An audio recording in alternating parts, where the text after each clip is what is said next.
Sejam bem-vindos para mais um vídeo aqui no canal O Saquarema. Eu me chamo Thiago Araújo e, como vocês podem ver, nós voltamos a reagir ao Marcelo Andrade? Não, porque o Marcelo Andrade atualmente ele vem trazendo temas a qual volta a nossa convergência, como nos tempos de quando ele falava da cabala.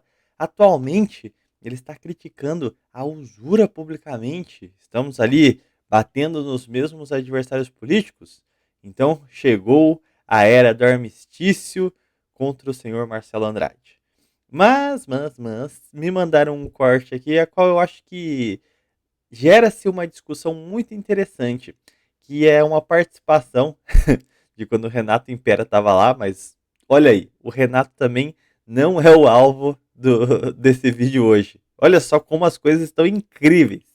Aqueles que eu mais respondi tempos atrás, hoje, deixa lá. Hoje eu quero que retemos nossa atenção ao Wallace, que é um rapaz, um senhor que produziu um documentário a qual ele apresenta uma perspectiva de que o exército brasileiro acabou com o Brasil. Eu, sinceramente, cada vez mais tendo a me distanciar desses conceitos muito extremistas e fórmulas fáceis de explicar a história. Ah, o problema é o varguismo. Ah, o problema é o Estado. Ah, o problema foi o Exército. Ah, o problema foi sei lá o que. O único grupo que eu acho que eu consigo fazer uma generalização dessa, com base nas pesquisas que eu realizei até aqui, talvez sejam os liberais. Graças àquela pesquisa que a gente fez, se transformou em vídeo aqui do canal, a respeito da Burschenschaft, a influência dela na fundação do país, das instituições educacionais do país, das instituições econômicas, que aquela influência perpassa o século XIX, chega no século XX e ainda deixa um monte de herdeiro podre. Mas ainda assim, eu ainda acho uma generalização grosseira, porque os eventos são muito complexos. E se você não consegue entender a raiz, as origens e o que legitima determinados movimentos políticos, fica difícil fazer uma revisão. Simplesmente pegando os malefícios e muitas coisas que se tornam datadas com a época, ou seja, a perspectiva do presente, se não for contextualizada no passado, pode ficar muito mal compreendida, levando a deduções e interpretações do público extremamente erradas. Eu quero reagir a esse trecho aqui para entender a tese do senhor Wallace aqui, a qual eu, por exemplo, não conhecia ele. Então, vamos lá. O documentário do Exército. Então, basicamente, quando nós olhamos a situação do Brasil, é muito fácil nós culparmos o diário, os políticos em geral, professores, as polícias, quem quer que seja. Existem muitos alvos bem aparentes. Pode ser os culpados mais óbvios de tudo que acontece aqui. Contudo, a história do Brasil, ela não apenas é interligada com a história das Forças Armadas. A história do Brasil, ela não existe sem suas Forças Armadas. E tirando exemplos muito específicos, talvez os Estados Unidos possa ter um impacto maior de suas Forças Armadas, mas o impacto deles foi mais positivo. Nenhum país na história do mundo conseguiu ter tantos atos discricionários praticados pelos seus militares como o Brasil. Aqui a questão é que o exército ele sempre foi político. Sempre foi um exército, pelo menos pós-independência, de feição política. Então você pega a própria escolha do Caxias, por exemplo, como patrono do exército.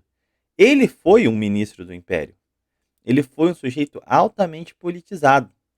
Então, está na gênese, na estrutura do exército brasileiro, essa politização. Depois isso vai contaminar todas as forças armadas. Então, assim, é natural que, por conta dessa característica política atuante dos militares, evidentemente haverão relances na história. Ou seja, momentos em que a sua atuação política vai ser positiva e momentos que a sua atuação política vai ser negativa. Mas o que eu gostaria de ver o senhor Wallace apresentar é justamente as tensões internas da corporação, porque o que mais tinha ali era um divisionismo, conspiração de fato, não só contra o poder público, mas entre as classes e os grupos que se dividiam internamente, como também o exército, como uma espécie de esponja da sociedade brasileira. Ele conseguiu absorver as principais mudanças sociais que culminaram nas mudanças políticas. Então a gente vai ver sempre um certo grau de vanguardismo nos conflitos sociais do país dentro da caserna. Isso principalmente no final do século XIX até os anos 40, mais ou menos. Ali foi um antro de conspiração, né? Se não, Talvez outros países da América Latina, né? a questão é, podemos encontrar eventos delimitadamente específicos. Só que eventos que se seguem, eventos que são totalmente relacionados com o anterior e a mescla acaba criando outros acontecimentos, eu não consigo enxergar outro local que não seja aqui. Não teve um país que o exército não foi punido. O Brasil não houve punição aos militares. Exato. O México, o exército mexicano foi totalmente destruído e posto sob o controle dos civis. Chile, o exército chileno não fala nada. O argentino, no Brasil não. Eles deram golpes repetidas vezes, interferiram na nossa política diretamente. Até hoje eles interferem. Absolutamente nada acontece com eles. Eles sempre saem impunes. E uma coisa que caracteriza isso bem, as pessoas ouvem falar do movimento tenentista, só que elas não compreendem muito bem seguir esse movimento especificamente. Nesse sentido que o Impera comentou, eu entendo, só que eu acho que é uma interpretação bastante alienante do nosso próprio contexto latino-americano. Porque assim, nós até diria que em menor escala, mas as interferências nos países hispano-americanos foram sempre com um tom caudilhesco pior. Aqui no Brasil, o militarismo sempre teve um certo ar classista, não no sentido de elitismo de renda alta, mas classista referente à sua classe mesmo. Então os militares sempre foi alguém de confiança, um cara carudo, um cara que não era muito afeito às suas principais figuranças, né? A demagogia, e sempre se apresentou com um caráter técnico, pessoas capacitadas, alguém de alta hierarquia, um homem sério e afins.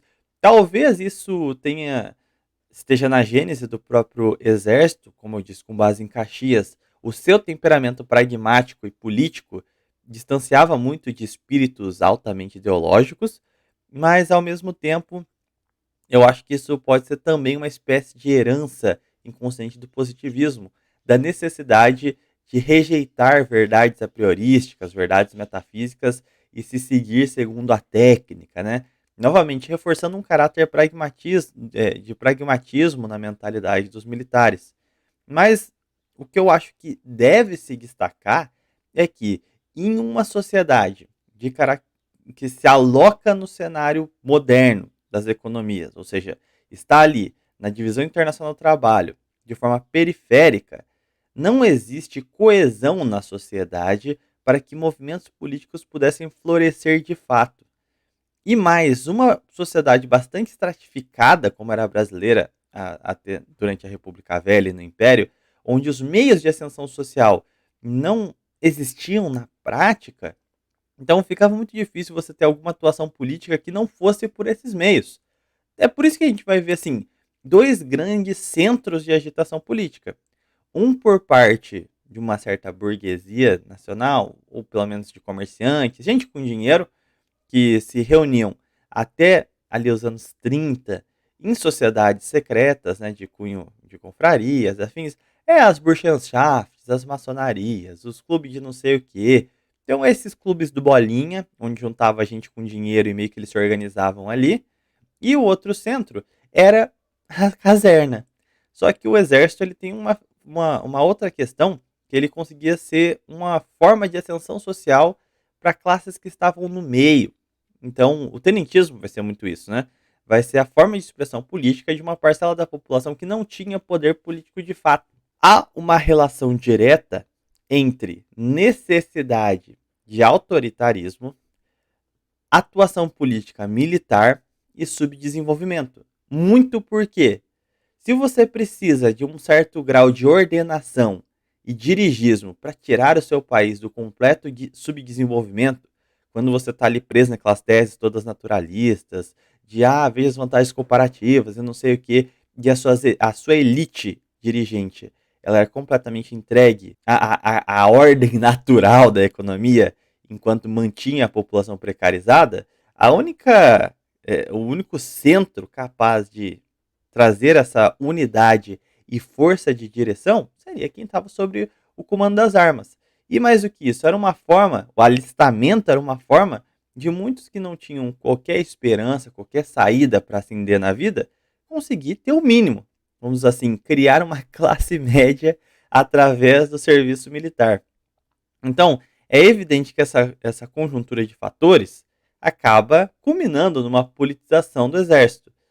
Mas aí que tá, quando a gente olha todos esses elementos, será que não foi uma falha da própria sociedade civil não ter criado uma classe burguesa nacional que aspirasse a uma industrialização, a uma melhora na qualidade de vida, uma industrialização, a criação de bases mínimas para a dignidade daquela sociedade? Porque essa é a questão. Os militares só surgem devido a uma inanição da sociedade civil, que ela estava altamente precarizada devido às condições de trabalho, não tinha qualquer condição de organização, enquanto quem tinha, que era essa burguesia que a gente tinha, que nem dá para dizer que é isso, era só grandes estancieiros, né? O pessoal ligado ao café na prática no século XX, eles não tinham nenhuma aspiração nacional. Deixavam a industrialização acontecer segundo o capital estrangeiro, alheio a eles. O negócio era arrendar pé de café. E que se lasque. Tá entendendo? Então, assim, a gente teve um vácuo onde nós já estávamos numa condição econômica internacional, a qual era semi-colonial. As elites que participavam disso estavam felizes com isso. E aí o povo ficava atomizado e incapaz de se organizar nos grandes latifúndios, na alienação do trabalho semi-escravo, basicamente, devido ao legado da escravidão, uma baixa capacidade de entendimento de conceitos básicos no capitalismo, como de empreendedorismo, de trabalho fecundo. O escravismo acabou com a mentalidade de trabalho do brasileiro.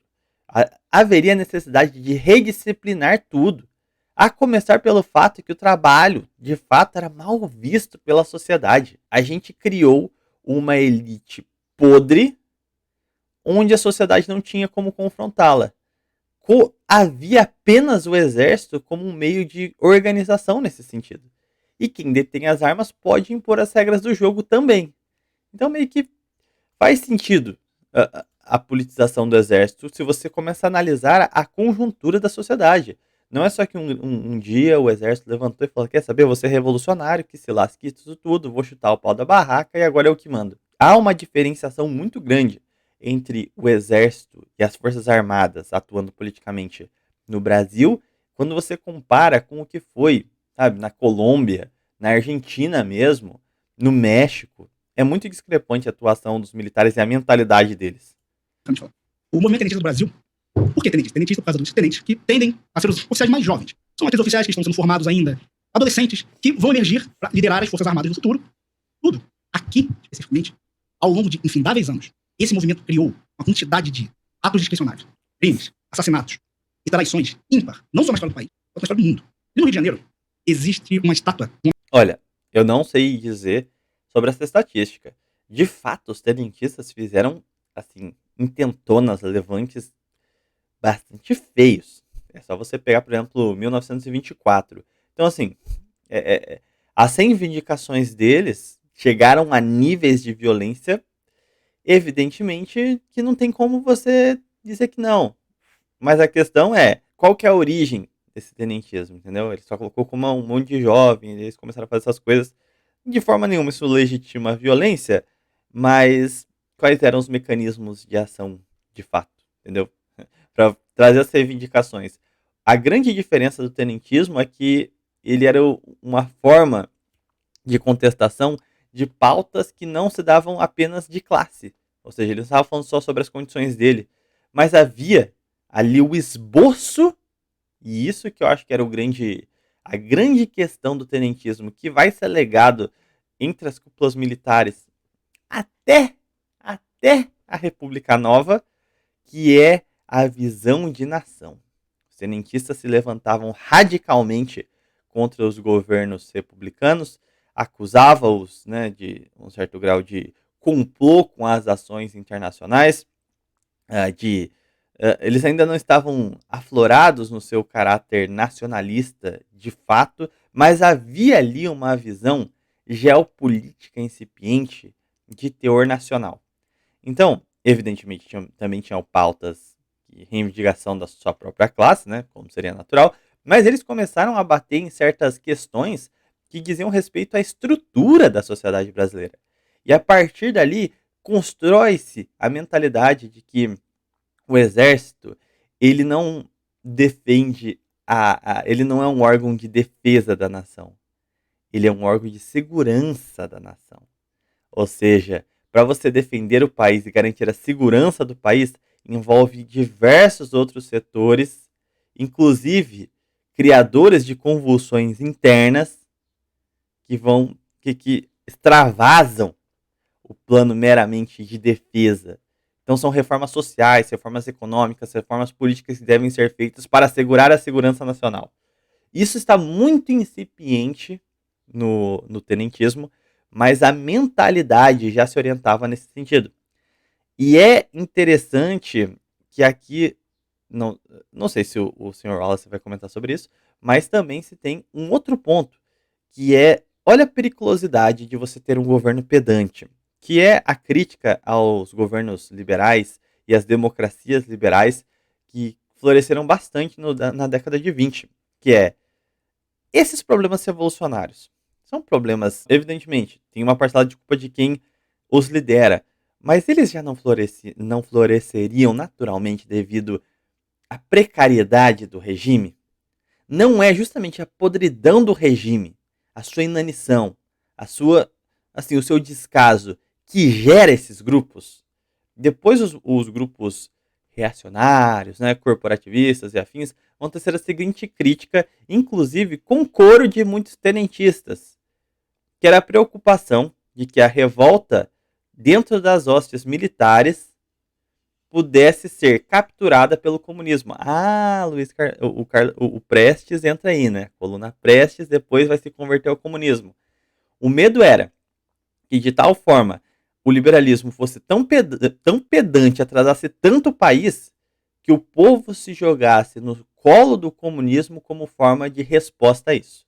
Então, para isso era necessário rapidamente um levante nacionalista, industrialista, que melhorasse a condição de vida das classes emergentes, sem afrontar totalmente a elite, e buscasse um pacto de classes para fazer o país andar. Que na verdade, é a história de todo o país que passou por uma revolução nacional, que é esse rearranjo das forças para conseguir ir para frente através da industrialização. É indissociável esse tema dessa contextualização. Um homem chamado Siqueira Campos. Não, Siqueira Campos. Em, Aqui em São Paulo tem o Parque Siqueira em Campos. Copacabana.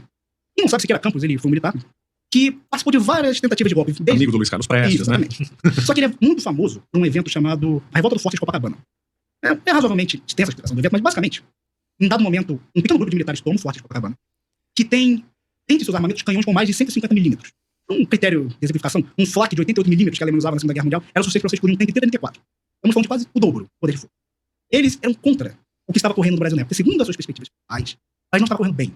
O exército estava sendo, não, acho que açoitado, né, a palavra adequada. Estava sendo deixado de lado, estava sendo vilipendiado porque um certo marechal chamado Hermes da Fonseca, Sobrinho do Deodoro da Fonseca. exatamente, ele sofrido com mentiras e por aí vai. Diga-se de passagem, um dos líderes da revolta do Forte era Euclides da Fonseca. Família miserável, né? A família sempre envolveu. Nossa, eles não até hoje, provavelmente. Bom, só para deixar claro aqui, existia um problema que na República Velha, devido à forma como a Constituição foi escrita, na prática só existiam male dois poderes nacionais, de fato.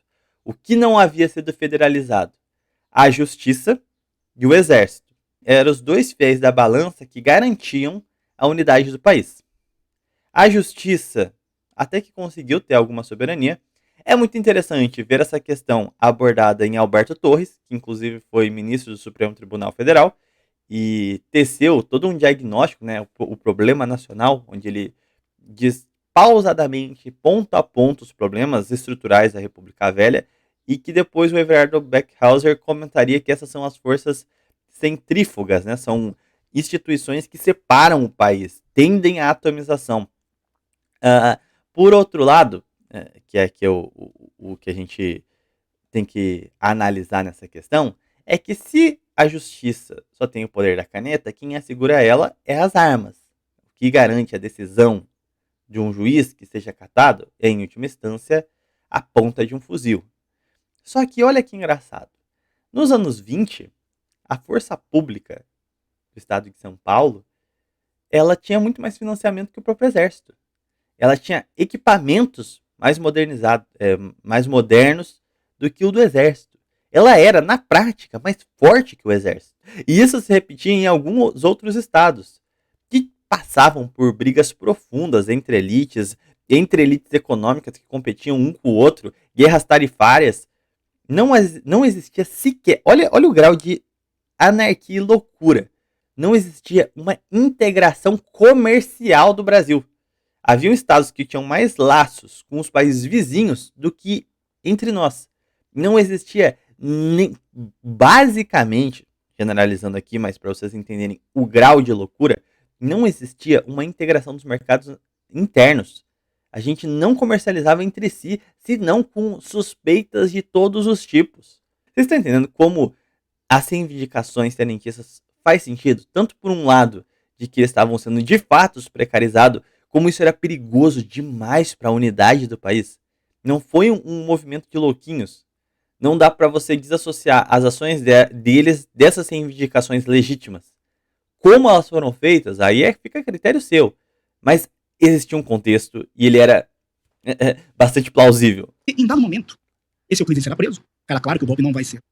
E Siqueira Campos ele vai dar algumas opções do que pode ser feito ali. Eles são poucas dezenas, não há muito que a gente possa fazer de fato. Ele sugere disparar os canhões do forte contra bases militares oposicionistas. Evidentemente causaria mortes civis, o poder de fogo. Isso não é feito. A outra opção, ele sugere explodir o forte de Copacabana, com todos eles dentro. Isso não é levado a cabo por causa da opinião de um outro tenente, que estava ali presente também, chamado Eduardo Gomes. Eduardo Gomes depois se tornou político, Exatamente. Candidato paupérrimo da UDN em 2 eleições seguidas. Aí qual é a ideia que eles têm? Homem do Correio, né, nacional. Não vamos explodir o forte, não vamos parar contra a cidade, já sei. Vamos sair em marcha pela praia de Copacabana. Tem aquela foto famosa deles, não. Só tem um civil naquela foto. Isso. Você lembra o nome dele? Agora eu não me recordo, mas segundo consta nos registros, algumas pessoas acham que foi uma pessoa aleatória que passou pela rua, mas não. Ele tendia a apoiar o movimento, ele concordava com algumas perspectivas deles, ele já tinha contato com militares. O nome agora me foge. E sai andando por Copacabana, acontece uma imensa troca de tiros. Siqueira Campos, especificamente, bem perto da área onde tem a sua estátua, ele matou um sargento atirando na boca desse sargento. No final, o golpe não deu em nada, causou a morte de inúmeros militares. Contudo, no final de tudo, boa parte dessas figuras não foram presas. Aqui eu não entendi. Eles tinham uma pretensão muito mais sangrenta, não fizeram. Trocaram tiro, mas fizeram lá a marcha e tal. Eles fizeram tudo isso e, pasmem, não foi o suficiente para pressionar as autoridades. As autoridades falam assim, ó, feijoada, deixa esses miliquinhos pra lá. É isso que eu tô falando, cara. A própria forma como a história tá sendo narrada mostra que tem alguma coisa errada.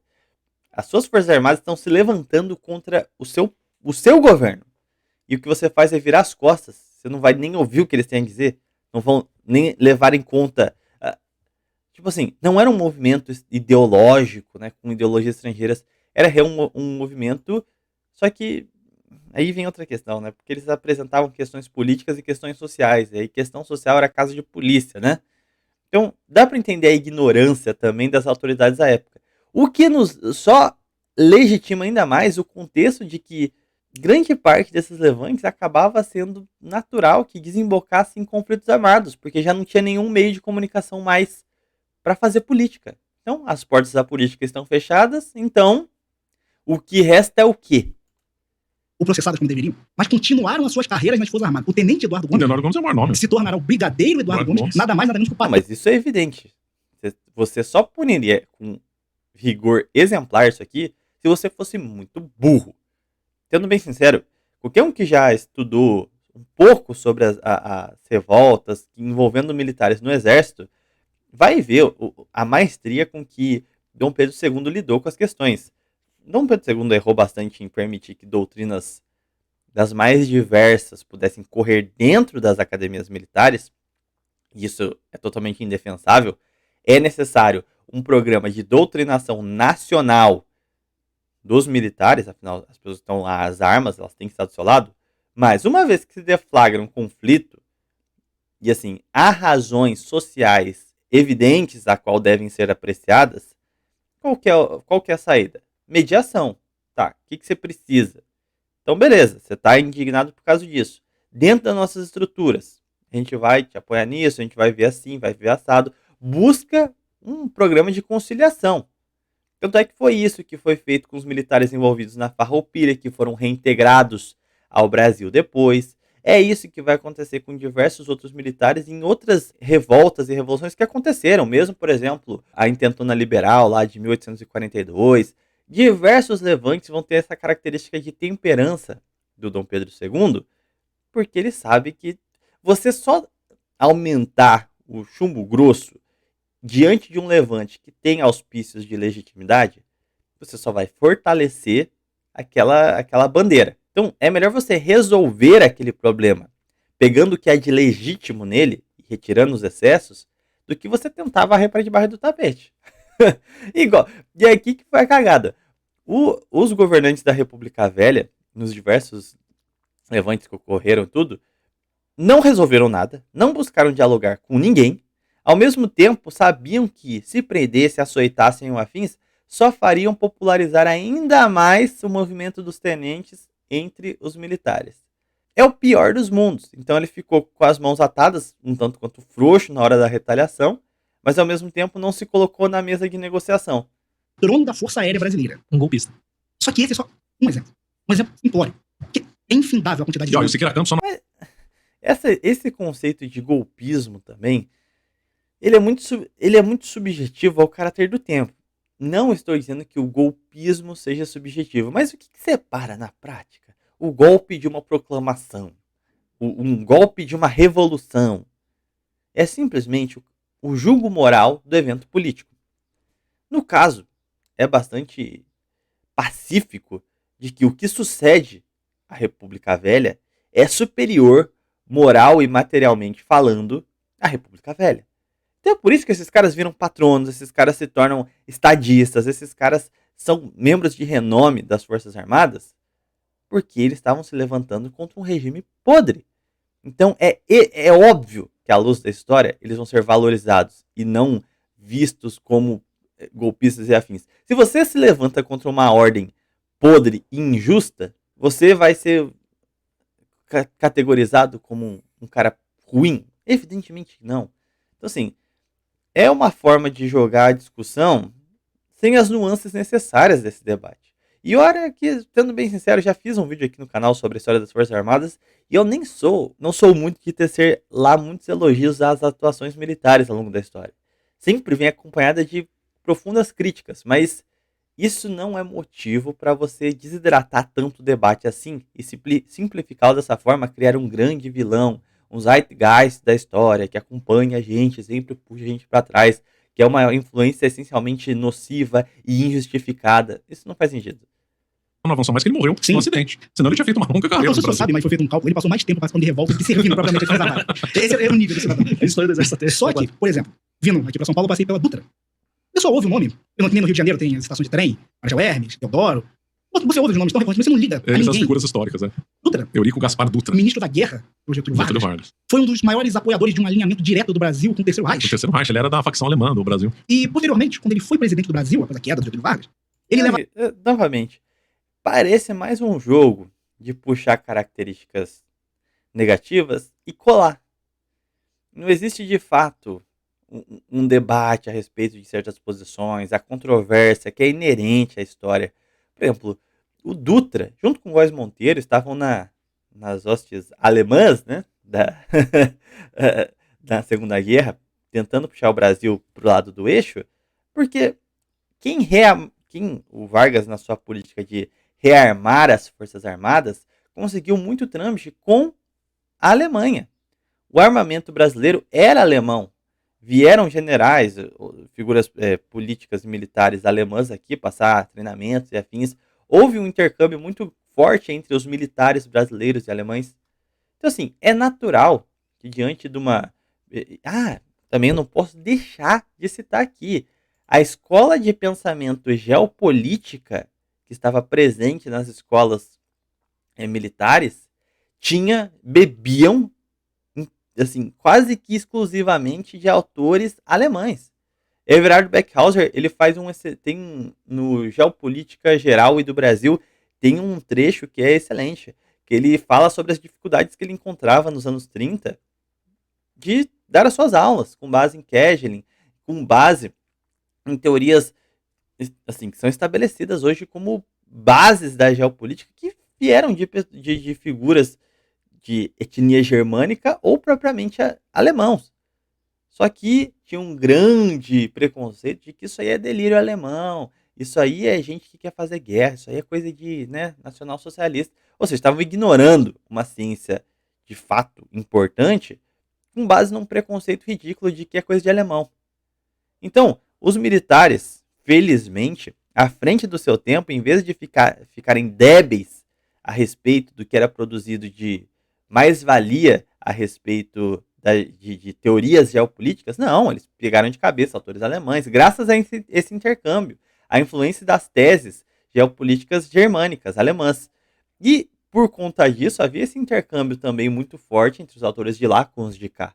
Então, se justifica, sim, a perspectiva de como a guerra estava disposta, qual os países envolvidos que a gente tem mais a proximidade. Isso por um lado só dos militares. Se a gente vai para a área econômica, a gente estava tentando barganhar que os alemães financiassem a CSN aqui. Então, não é só o Dutra era nazista. Né, a proibição dos cassinos no país, é a opinião da sua mulher. Um ato que, segundo vários especialistas, causou um prejuízo imenso no Brasil. Quem põe dinheiro na frente da moral é prostituta, amigão. Defender cassino aqui não. Bilhões e bilhões de reais. Fora isso, fora o Dutra, fora Siqueira Campos, fora Deodoro. Tem o Góes Monteiro, né? Exatamente. Góes Monteiro posteriormente vira senador da República. E o Góes Monteiro era um homem forte do Getúlio Vargas, né? Não, exato. Para o senhor ter ideia, o Góes Monteiro ele praticamente emerge do nada para liderar aquele golpe do 3 de outubro, pois, na época, se não me engano, ele ainda era tenente-coronel. Tenente-coronel Figueiredo, pai do futuro Marechal Figueiredo. Ele rechaça a participação no golpe. Quem fez o convite para a participação no golpe foi um homem que, até hoje, é bem falado, a família vive muito bem, e que hoje em dia é tido como símbolo de como o Brasil deve agir nas relações diplomáticas. Um homem chamado Oswaldo Aranha. Oswaldo Aranha, outra triste figura. Dentre seus atos, para apoiar o golpe de 3 de outubro de 1930, Oswaldo Aranha desviou recursos para comprar armas da Tchecoslováquia e do Canadá.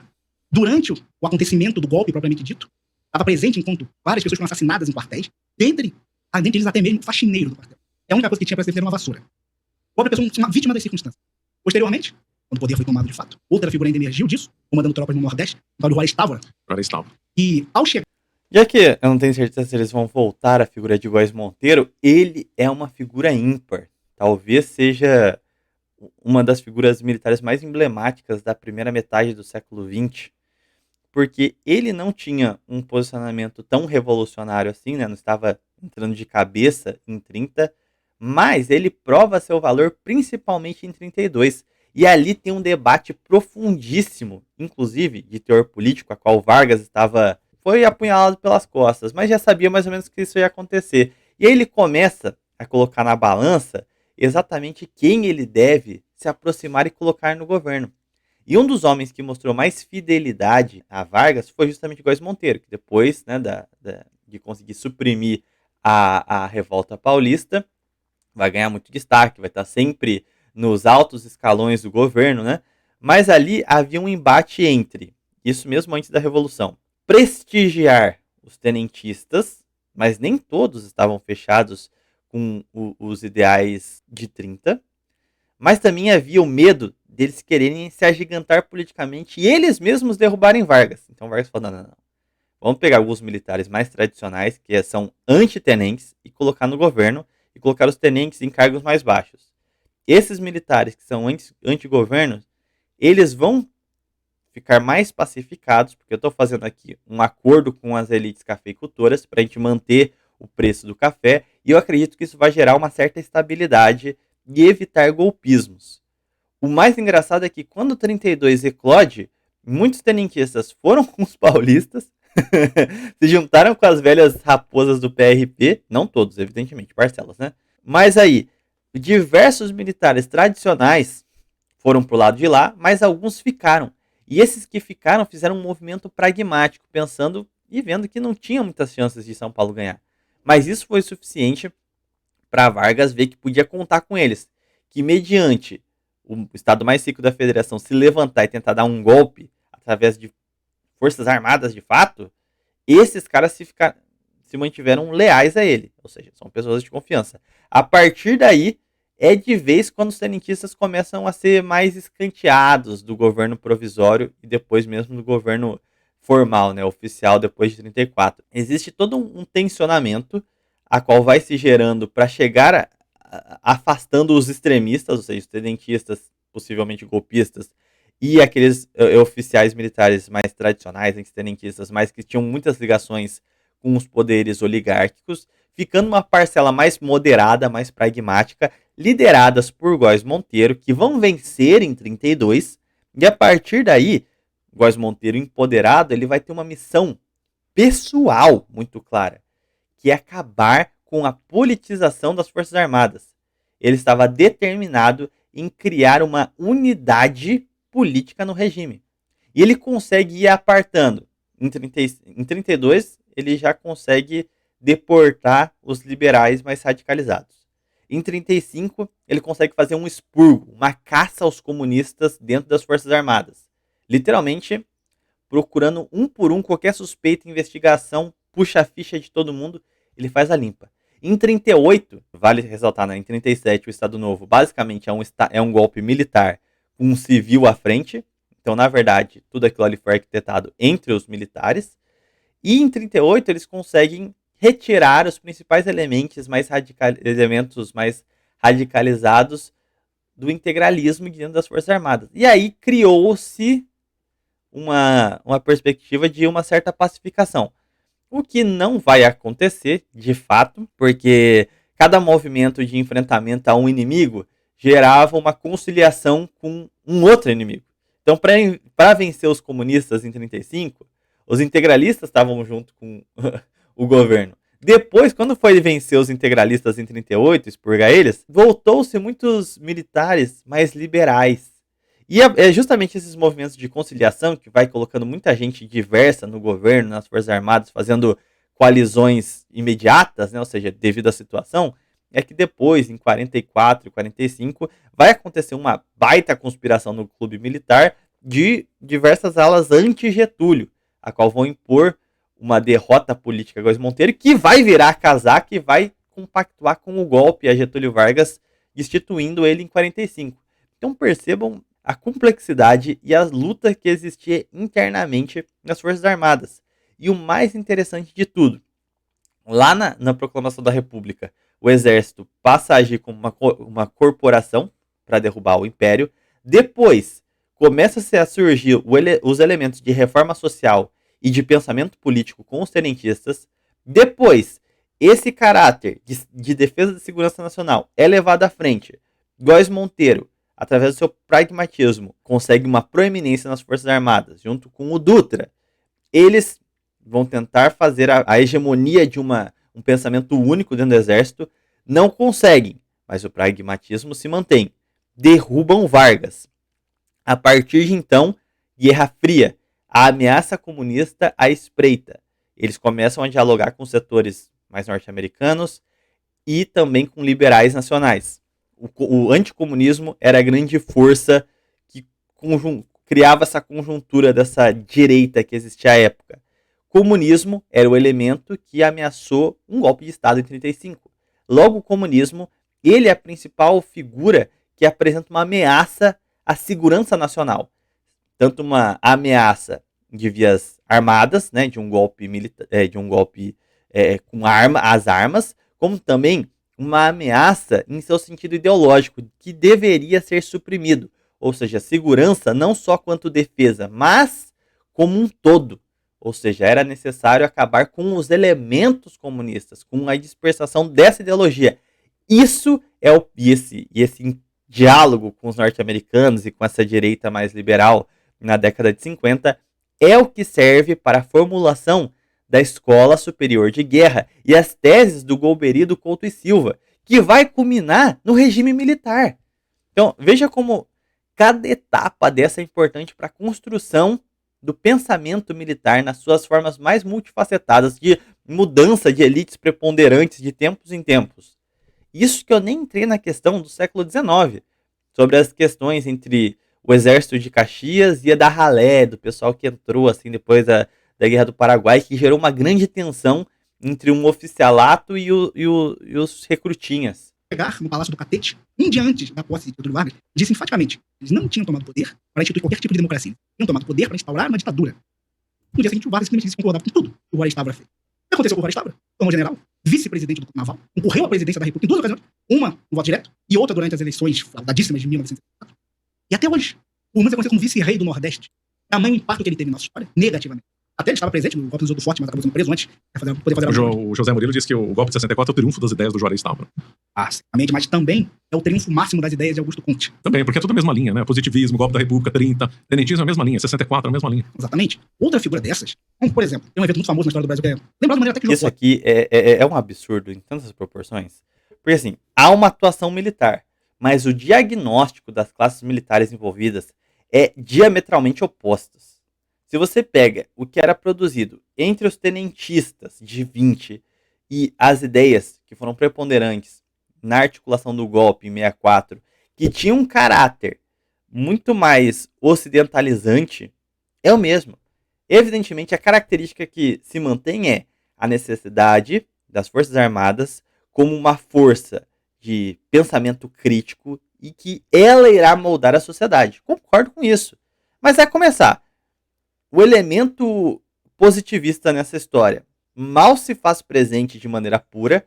Existem algumas heranças quase que, como é que eu posso dizer assim, comportamentais, mas não doutrinais.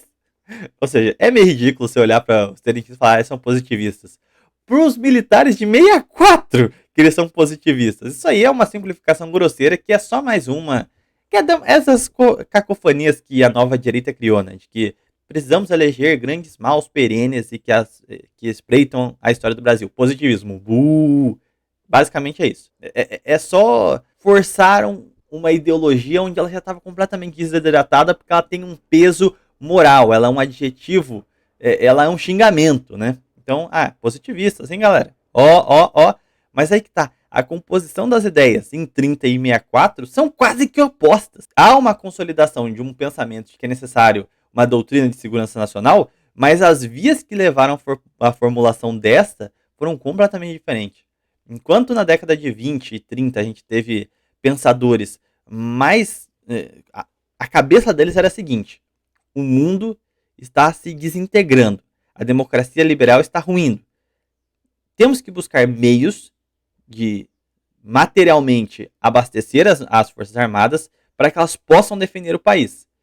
Analise também os elementos internos, geopolíticos e sociais, que também podem apresentar diversas implicações nesse dever de proteger o país.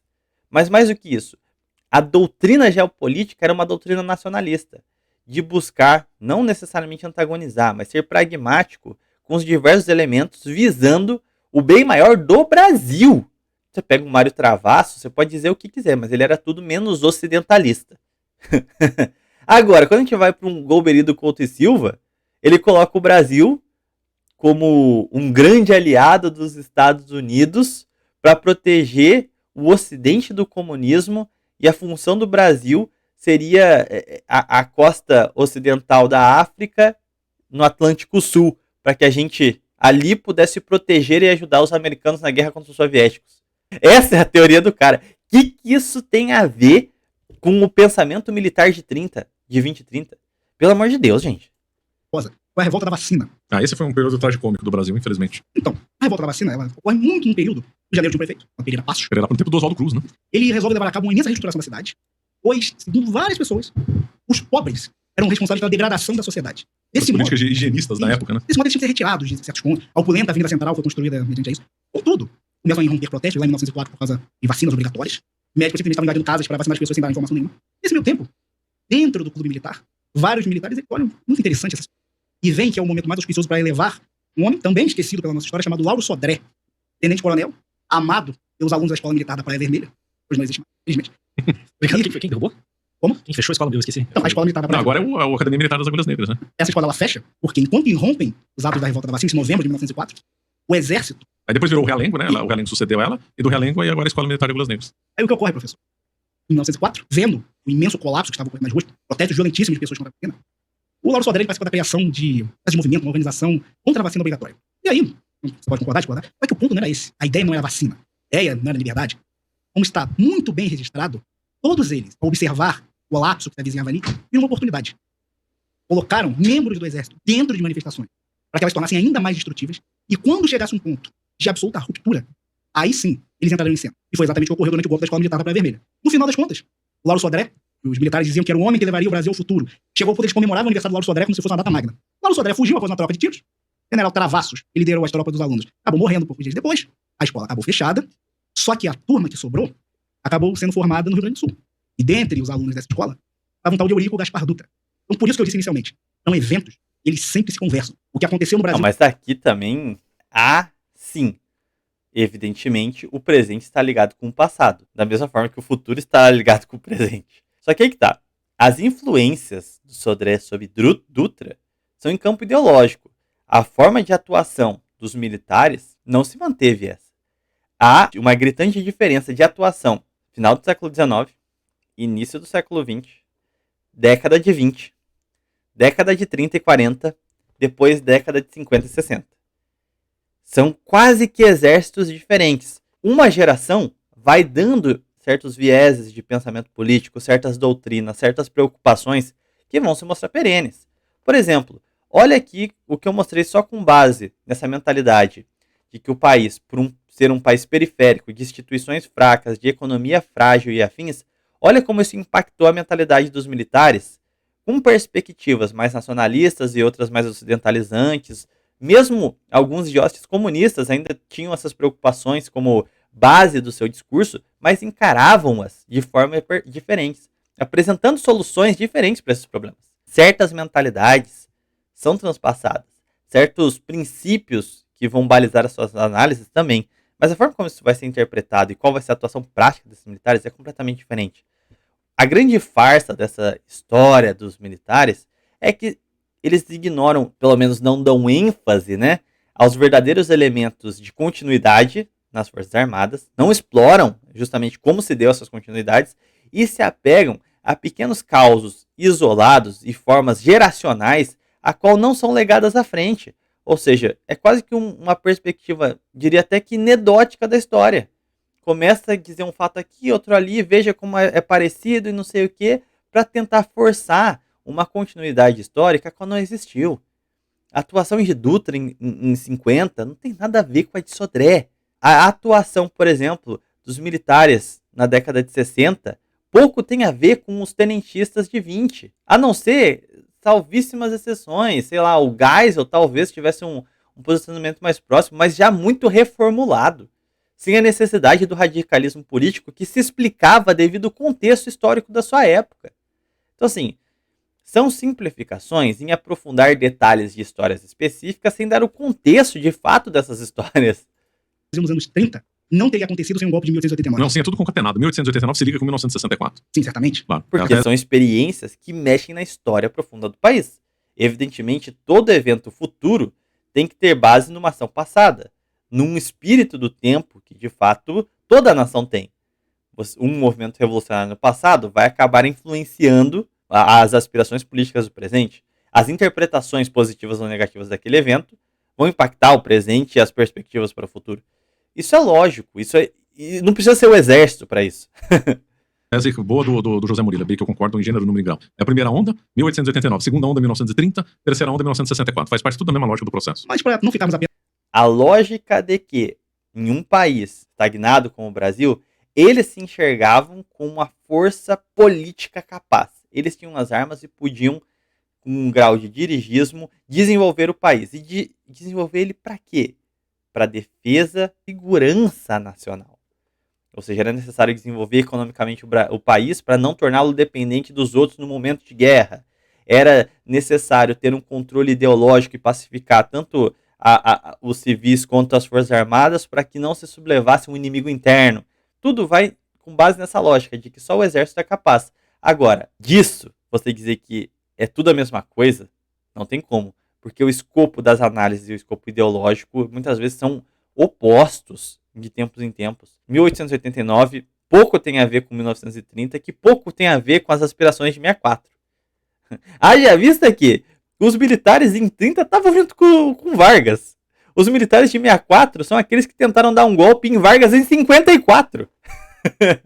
Ou seja, já não tem nada a ver mais com aquelas aspirações de desenvolvimento soberano, de se armar contra o capital que teria efeitos alienantes no país e afins. Todas aquelas apreensões de Vargas a respeito de economia e política, em 64 vão para as cucuias. A base do desenvolvimento militar era baseado muito no que foi o JK, que é o desenvolvimento associado, com uma base de que a gente era irmãos ocidentais dos Estados Unidos e não sei o que. Evidentemente, os militares nunca chegaram a ser tão tosco quanto os neocons atuais, né? Mas assim, a sementinha já estava ali, gente. Não tem como fazer esse salto lógico. Apenas em exemplos negativos, porque tem uma coisa que eu gostaria de salientar. Não é porque o documentário tem o nome de Inimigos da Nação. Fala aí pra quem não conhece, onde que a pessoa pode assistir. Ah, Tá no meu canal. no canal do Renato Impero. Eu sei, mas é pra Ah, sim, gente. sim, tá no canal do Renato Impero. O episódio 1 já foi lançado, que trata sobre a Guerra do Paraguai, o advento do positivismo foi entrada no Brasil, o golpe de 1889, e o episódio seguinte, ele vai tratar a respeito da instituição geral, da República, que as pessoas acham que o imperador foi embora e a República começou imediatamente. Até que sim, só que era uma República provisória. Durante todo o ano de 1890, que vai ser criada a Constituição, que finalmente será assinada em fevereiro de 1891. E já em novembro do mesmo ano, o Deodoro vai tentar dar um golpe de Estado, mas aí é outra história.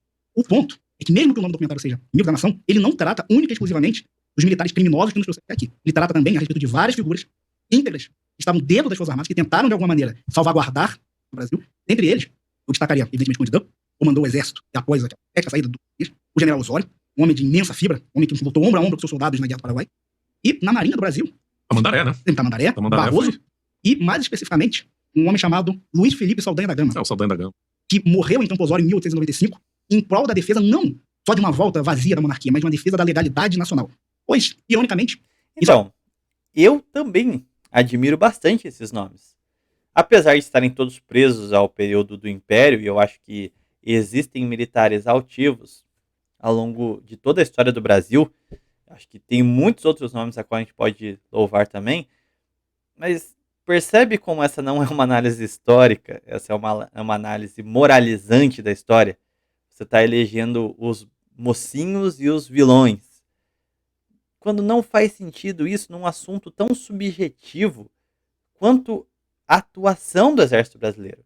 Você só criou um cenário a qual você pôde literalmente generalizar as atuações das Forças Armadas da proclamação da República até o golpe militar, ignorando justamente as nuances, os perfis únicos que se desenvolveram politicamente em cada um desses momentos. O que havia de legítimo ou ilegítimo. Por exemplo, 1889, eu acho que foi a atuação mais espúria do Exército Brasileiro, porque realmente não houve qualquer aspiração legítima ali. A derrubada do gabinete do Visconde de Ouro Preto poderia até ser justificada. Ignorou os militares, não sei o quê. Mas a derrubada do regime sequer fez sentido. Então, assim, realmente, eu entendo você trazer as características negativas, porque tem muita pouca coisa que se salva de positivo da proclamação da República. Mas agora, por exemplo, o tenentismo é um movimento extremamente complexo. Os seus elementos se expandiram para o cenário político nacional nas mais diversas matizes. Então, é necessário entender o que conglomerou aqueles tenentes ali. O que havia de legítimo ali. Lá, a quartelada de 1889, a gente vai falar, é o pensamento de classe dos militares que estavam reivindicando coisas, mas levaram a erros injustificáveis. Para que derrubar o império se era um problema unicamente da manutenção das forças? Evidentemente, eles pegaram uma causa e aí distorceram para poder mudar o regime. Agora, os tenentes não estavam numa condição igual do império, que existia ali uma capacidade de diálogo direto, meios de tentar contornar a situação. Não, eles se lançaram à revolução porque não tinha outro meio. E não é o Thiago Saquarema falando sobre isso. É justamente sobre todo ator político não revolucionário dos anos 30. Falando, a gente precisa fazer reformas aqui, a gente precisa modernizar o país, porque senão a gente vai entregar diversos setores da sociedade de bandeja para o comunismo. Isso, assim, era hegemônico durante a crise da democracia liberal. Agora, a gente tem que analisar outro fenômeno, que é justamente a consolidação das Forças Armadas de fato, como corporação, a partir dos anos 30, ou seja, não mais sucateada, tal como estiveram no Império e com maior expressão na República Velha. Agora com poderes, como eles tentam se reorganizar, as doutrinas que eles tentam colocar, as dissensões internas, aqueles que foram mais para os lados liberais, querendo a restauração da ordem anterior, outros que foram para o comunismo, outros que foram para o integralismo, outros que se mantiveram no governo, no Estado Novo. Como foi o processo político e as tensões internas dentro da corporação? Qual foi o grande projeto daquele momento? A pacificação política, ok? O que é a queda de Vargas e o pós-Vargas, a República Populista? Ali o sentimento cada vez mais próximo do pan-americanismo, mais próximo de um liberalismo econômico, Por que que isso aconteceu? Os militares de 64 pouco tem a ver com os militares de 30. Então percebe como não dá para fazer essa exaltação do jeito que ele tá falando, assim, teve grandes militares, mas só os do passado, o resto é tudo malvado e tudo a mesma coisa. Isso é uma coisa que eu estava pensando ontem. Tiveram um número de revoltas dentro de escolas militares do Exército. Não me recordo de algo nessa linha dentro da Marinha. Não me recordo de uma revolta de grande porte na escola naval, por exemplo. Teve revolta da Marinha, mas não associada à escola, né? Teve essa revolta da Marinha que a gente conhece todas, né? Sim. Mas não é bem observado, não tem dentro da escola naval, que eu saiba, não tem. Você sabe esse assunto melhor que eu? Teve? Não, né? Isso aí é uma herança direta de Dom Pedro II. A Marinha sempre teve um estatuto mais rigoroso quanto o que era comentado internamente, mais rigorosidade sobre a disciplina interna, sobre o pensamento nacional. O exército, ele teve margem para se politizar com a anuência do imperador e a partir daí se tornou uma característica perene. Então continuaram estudando política, geopolítica e afins, e aí o debate era instigado. E mais do que isso, o exército também começou, desde a Guerra do Paraguai, mas exponencialmente, absorveu muitas camadas populares, o que traziam perspectivas sociais diferentes, que só apimentavam ainda mais a sopa. Enquanto na Marinha a gente tem eventos mais esporádicos, tem a Revolta dos Marinheiros, tudo que tem um elemento social ali, mas que não foi devidamente politizado nas mesmas proporções que o exército sempre politizou as questões. Que aí eu acho que tem a ver com a gênese dessa arma, que é completamente diferente da história do exército, que foi por uma politização pesada, ideológica, né? No caso, eu tenho contato frequente com militares de alto patente, e existe, evidentemente, uma particularidade entre as três forças. A Força Aérea tenta deixar um pouco de lado, não por demérito, não, porque ela foi criada muito depois, né? Então, a Força Aérea, ela não tem nem 80 anos. Ela foi criada no contexto da Segunda Guerra. O que importa, de fato, é o Exército e a Marinha. E durante vários eventos, tiveram posições completamente antagônicas. Pois, não sei se você ouviu, recentemente, semana passada, o comandante do Exército, ou mais, ele foi fazer pedidos na Câmara dos Deputados, solicitando mais recursos para as Forças Armadas. Contudo, como o deputado Carlos Salles apontou bem no evento, o Exército brasileiro, ele gasta mais de 80% dos seus recursos com pessoal. Existem famílias até hoje recebendo salários de parentes que foram marechais que morreram décadas atrás. E boa parte desses recursos vão para lugares vazios. Pois, se pelo menos os gastos fossem elevados e tivéssemos Forças Armadas de qualidade, nem isso mais temos. Cerca de 5 a 4% do orçamento das Forças Armadas vai para investimentos práticos. Então, agora, recentemente, o comandante da Marinha, Almirante Olsen, cerca de 50% da esquadra estará defasada nos próximos anos, à beira da bancarrota total. Então, olha a situação que as Forças Armadas se enfiaram. Outrora, como você... Nós estamos chegando aqui já no final, vamos ver perguntas aqui, Davi, tem? Tem sim, tem o Caboclo da Silva, mandou R$12,50. Obrigado pelo superchat. Olá, Marcelo. Olá, Pardo. Vocês acham que a Dilma pode quebrar o banco do BRICS com sua incompetência? Risadinha do Impera. O triste que eu acho que o meu público é meio congoide assim também. Se eu for num podcast sério, eu tô lascado.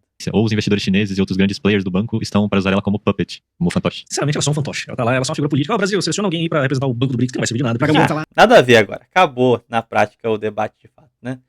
Como eu disse, acho que tem muito a que se discutir a respeito de história do Exército. É um tema que eu gosto bastante.